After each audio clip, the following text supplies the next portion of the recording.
Баршаңызға сәлем оқушылар. 7-ші сыныптың қазақ тілі пәнінен 9-10 сабақ табиғат және адам тақырыбына арналған тапсырмаларды бірге орындайтын боламыз. Сабақты соңына дейін көріңіздер және менің YouTube каналыма тіркелмеген болсаңыз міндетті түрде тіркеліп қойыңыз. Жақсы, онда тапсырма орындауға кіріссек, бірінші тапсырма ақынның идеясын тақырыппен байланыстыр дейді. Яғни сіздерге Абай Құнанбайұлының күз өлеңі берілген. Абай Құнанбаевтың күз өлеңі табиғаттың осы мезгіліндегі өзгеше көріністерді суреттей отырып, қазақ халқының тұрмыс тіршілігін және сол кезеңдегі қиындықтарын бейнелейді. Өлеңнің негізгі тақырыбы күзгі табиғат пен халықтың жағдайы. Абай күзді салқын, сұрғылт, көңілсіз кезең ретінде сипаттайды. Адамдар мен малдар үшін бұл мезгілдің қиын екенін көрсетеді. Өйткені күзде жайылымдар құрғап, суық жел соғып, қыстап жақындап қалған білдіреді. Ақын осы арқылы қарапайым халықтың тұрмыс жағдайын, ауыр еңбегін және табиғатпен күресін суреттеген. Өлеңнің идеясы күз мезгілін сипаттау арқылы халықтың әлеуметтік жағдайын, табиғатпен үндестігін және олардың күнделікті өмірдегі қиындықтарын көрсетеді.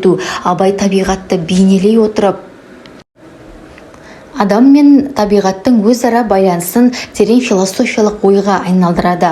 Күз тек мезгіл ғана емес, ол адамның өмір жолындағы қиындықтардың, сынақтардың белгісі де болуы мүмкін. Тақырып пен идеяның байланысы күз табиғатының халықтың тұрмысына тікелей әсер етуі, ал Абай сол кезеңнің ерекшеліктерін өмір шындығымен ұштастырып суреттеуі.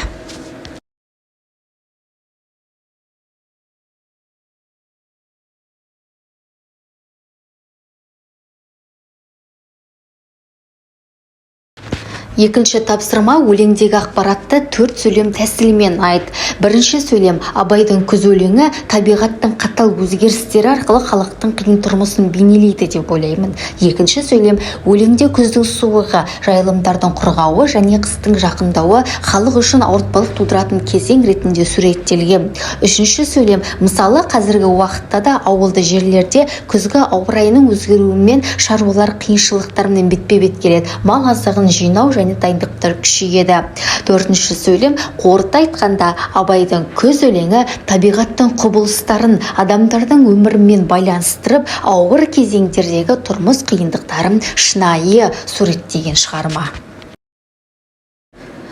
Төртінші тапсырма мына сөздерге септік жалғауларын жалғап сөйлемдер құра. Берілген сөздер табиғат, ғаламшар, жер асты отындар, мұхит және жері.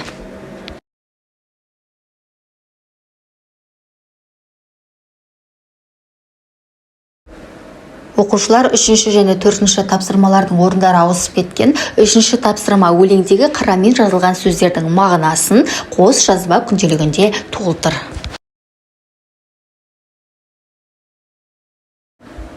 5-ші тапсырма мәтінді оқып, мәтіннің құрылымын танытатын жоспар құр.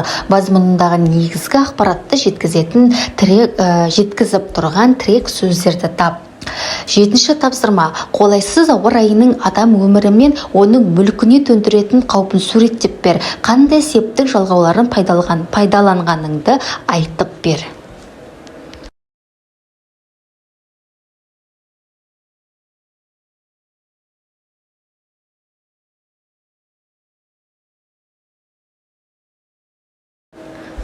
Сегізінші тапсырма табиғат пен адам өмірі бірлікте тақырыбында эссе жаз.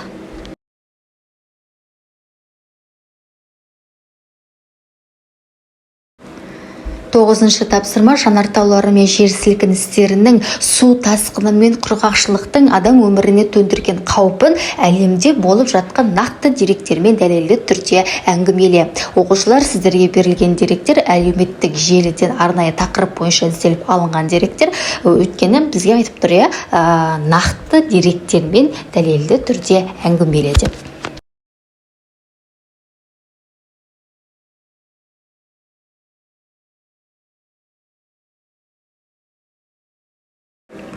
Оныншы тапсырма төмендегі мәтіннің әсерін зертте, жазушы көңіл күйінің табиғатпен байланысты екенін талда. Міне оқушылар, сіздермен бірге 7-ші сыныптың 1-ші бөлімінің соңғы сабағы 9-шы 10-шы сабаққа арналған тапсырмаларды бірге орындадық. Оқушылар, мен көрсеткен, мен ұсынған әрбір видео сабаққа лайк басып, комментарий жазып қолдап отырыңыздар. Және де менің YouTube арнама тіркеліп қоюды ұмытпаңыздар. Себебі мен сіздермен жыл соңына дейін, яғни сіздер 7-ші сыныпты аяқтағанша бірге жұмыс жасайтын боламын. Сондықтан мені және менің YouTube арнамды жоғалтып алмас үшін міндетті түрде подписаться деген сөздің үстін басып тіркеліп қойыңыздар және өзге де оқушылармен бөлісіңіздер.